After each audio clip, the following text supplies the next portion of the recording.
الله أكبر.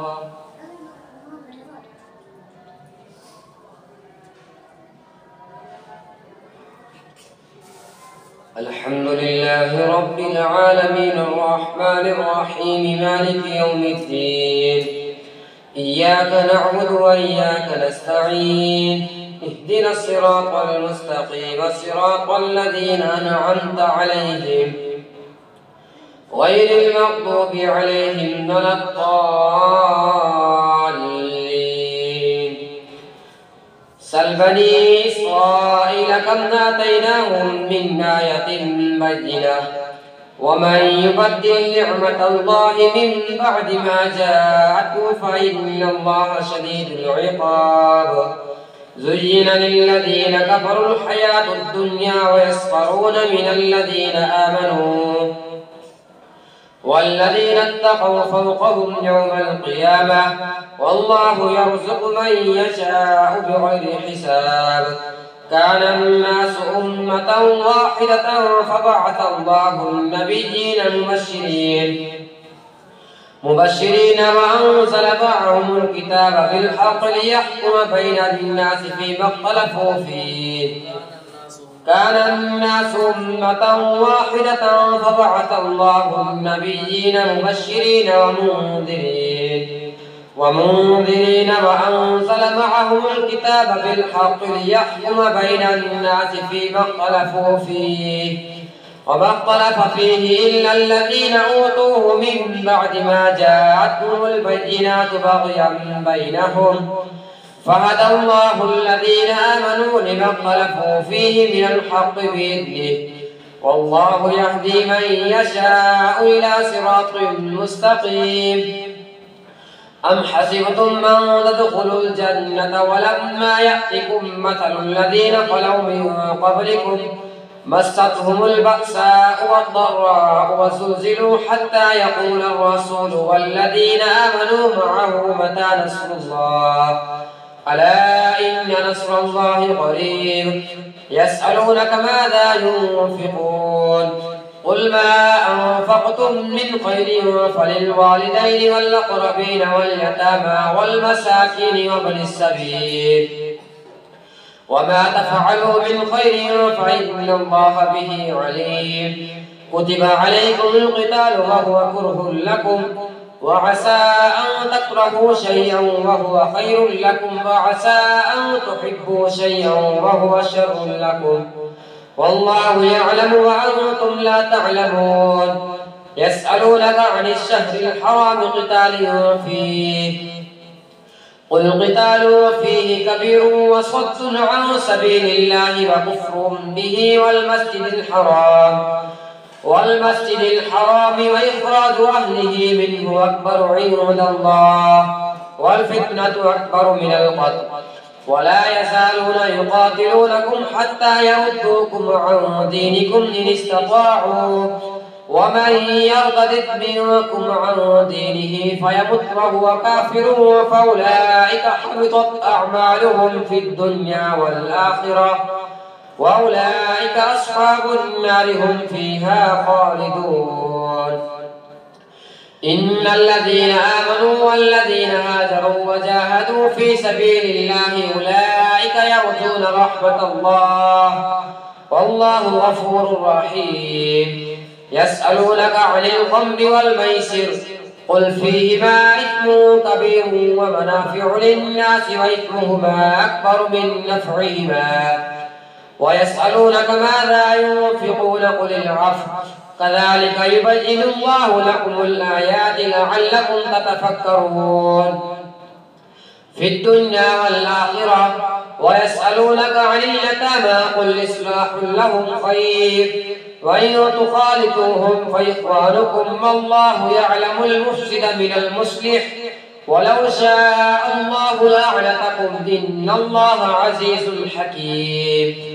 ولا تنكحوا المشركات حتى يؤمن ولأمة مؤمنة خير من مشركة ولو أعجبتكم ولا تنكحوا المشركين حتى يؤمنوا ولعبد مؤمن خير من مشرك ولو أعجبكم أولئك يدعون إلى النار والله يدعو إلى الجنة والمغفرة بإذنه ويبين آياته للناس لعلهم يتذكرون ويسألونك عن المحيض قل هو أذى فاعتزلوا النساء في المحيض ولا تقربوهن حتى يطهرن فإذا تطهرن فأتوهن من حيث أمركم الله إن الله يحب التوابين ويحب المتطهرين نساؤكم حرث لكم فأتوا حرثكم أنى شئتم وقدموا لأنفسكم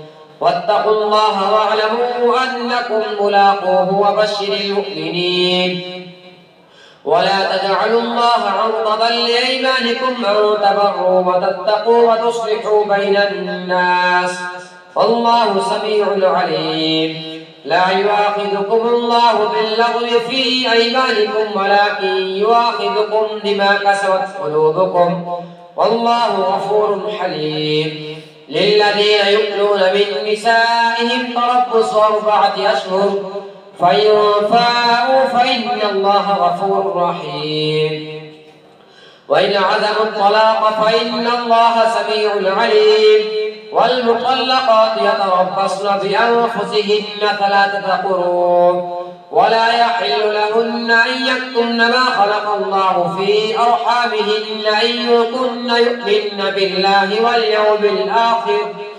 وبعولتهن أحق بردهن في ذلك إن أرادوا إصلاحا ولهن مثل الذي عليهن بالمعروف وللرجال عليهن درجة والله عزيز حكيم الطلاق 2 فإمساك بمعروف أو تسريح بإحسان ولا يحل لكم أن تأخذوا مما آتيتموهن شيئا إلا أن يخافا ألا يقيما حدود الله فإن خفتم ألا يقيما حدود الله فلا جناح عليهما فيما افتدت به تلك حدود الله يبينها لقوم يعلمون الطلاق 2 فإمساك بمعروف أو تسريح بإحسان ولا يحل لكم أن تأخذوا مما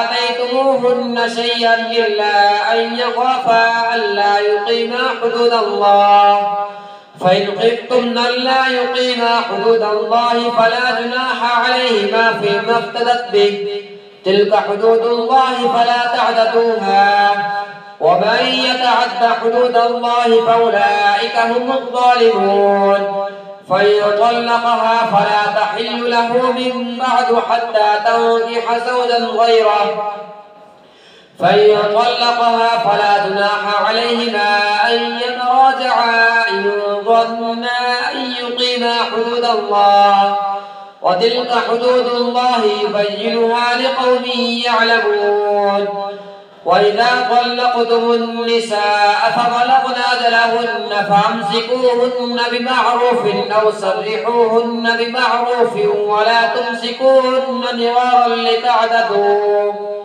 ومن يفعل ذلك فقد ظلم نفسه ولا تتخذوا آيات الله هزوا واذكروا نعمة الله عليكم وما أنزل عليكم من الكتاب والحكمة يعظكم به واتقوا الله واعلموا أن الله بكل شيء عليم الله أكبر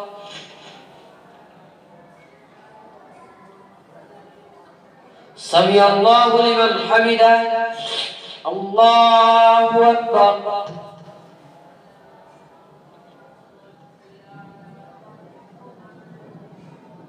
الله أكبر الله أكبر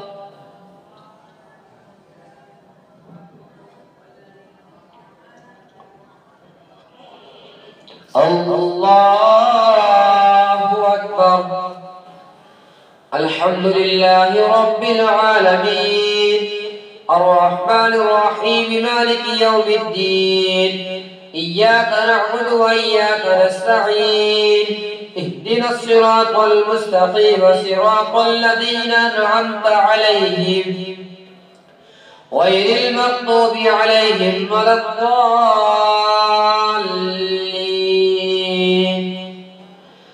وإذا طلقتم النساء فبلغن أجلهن فلا تعضلوهن أن ينكحن أزواجهن إذا تراضوا بينهم بالمعروف، ذلك يوعظ به من كان منكم يؤمن بالله واليوم الآخر، ذلكم أزكى لكم وأطهر، والله يعلم وأنتم لا تعلمون. والوالدات يرضعن أولادهن حولين كاملين لمن أراد أن يتم الرضاعة، وعلى المولود له رزقهن وكسوتهن بالمعروف، لا تكلف نفس إلا وسعها، لا تضار والدة بولدها ولا مولود له بولده، وعلى الوارث مثل ذلك، فإن أرادا فصالا عن تراض منهما وتشاور فلا جناح عليهما. وإن أردتم أن تسترضعوا أولادكم فلا جناح عليكم إذا سلمتم ما آتيتم بالمعروف، واتقوا الله واعلموا أن الله بما تعملون بصير. والذين يتوفون منكم ويذرون أزواجا يتربصن بأنفسهن 4 أشهر وعشرا، فإذا بلغن أجلهن فلا جناح عليكم فيما فعلن في أنفسهن بالمعروف، والله بما تعملون خبير. ولا جناح عليكم فيما عرضتم به من خطبة النساء أو أكننتم في أنفسكم، علم الله أنكم ستذكرونهن ولكن لا تواعدوهن سرا إلا أن تقولوا قولا معروفا، ولا تعزموا عقدة النكاح حتى يبلغ الكتاب أجله، واعلموا أن الله يعلم ما في أنفسكم فاحذروه، واعلموا أن الله غفور حليم. لا جناح عليكم إن طلقتم النساء ما لم تمسوهن أو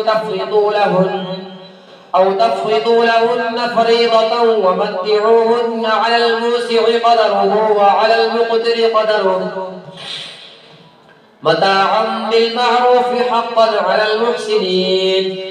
وإن طلقتموهن من قبل أن تمسوهن وقد فرضتم لهن فريضة فنصف ما فرضتم إلا أن يعفون أو يعفو الذي بيده عقدة النكاح، وأن تعفوا أقرب للتقوى، ولا تنسوا الفضل بينكم إن الله بما تعملون بصير.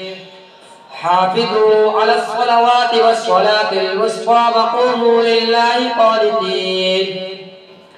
فإن خفتم فرجالا أو ركبانا فإذا أمنتم فاذكروا الله كما علمكم ما لم تكونوا تعلمون. والذين يتوفون منكم ويذرون أزواجهم وصية لأزواجهم متاعا إلى الحول غير إخراج، فإن خرجن فلا جناح عليكم فيما فعلن في أنفسهن من معروف، والله عزيز حكيم. وللمطلقات متاع بالمعروف حقا على المتقين، كذلك يبين الله لكم آياته لعلكم تعقلون. ألم تر إلى الذين خرجوا من ديارهم وهم ألوف حضر الموت فقال لهم الله موتوا ثم أحياهم، إن الله لذو فضل على الناس ولكن أكثر الناس لا يشكرون. وقاتلوا في سبيل الله واعلموا أن الله سميع عليم. من ذا الذي يقرض الله قرضا حسنا فيضاعفه له أضعافا كثيرة والله يقبض ويبسط وإليه ترجعون. ألم تر إلى الملأ من بني إسرائيل من بعد موسى إذ قالوا لنبي له ابعث لنا ملكا نقاتل في سبيل الله قال هل عسيتم إن كتب عليكم القتال ألا تقاتلوا قالوا وما لنا ألا نقاتل في سبيل الله وقد أخرجنا من ديارنا وأبنائنا ولما كتب عليهم القتال تولوا إلا قليلا منهم والله عليم بالظالمين. وقال لهم نبيهم إن الله قد بعث لكم طالوت ملكا قالوا أنى يكون له الملك علينا ونحن أحق بالملك منه ولم يؤت سعة من المال قال إن الله اصطفاه عليكم وزاده فاستقر في العلم والجسم والله يؤتي ملكه من يشاء والله واسع عليم. وقال لهم نبيهم إن آية ملكه أن يأتيكم التابوت فيه سكينة من ربكم وبقية مما ترك آل موسى وآل هارون تحمله الملائكة إن في ذلك لآية لكم إن كنتم مؤمنين.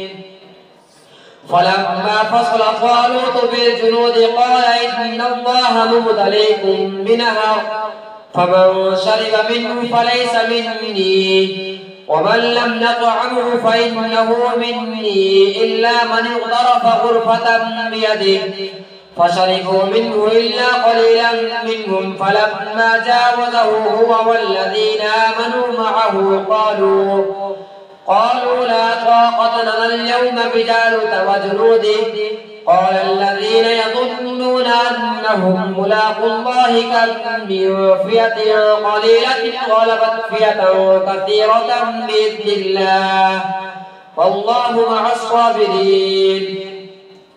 ولما برزوا لجالوت وجنوده قالوا ربنا أفرغ علينا صبرا وثبت أقدامنا وانصرنا على القوم الكافرين فهزموهم بإذن الله. وقتل داود جالوت وآتاه الله الملك والحكمة وعلمه مما يشاء ولولا دفع الله الناس بعضهم ببعض لفسدت الأرض ولكن الله ذو فضل على العالمين. تلك آيات الله نتلوها عليك بالحق وإنك لمن المرسلين. الله أكبر.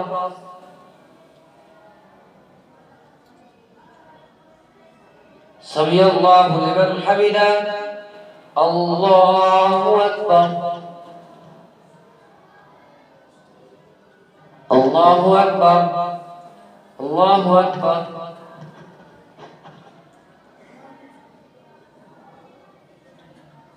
الله أكبر.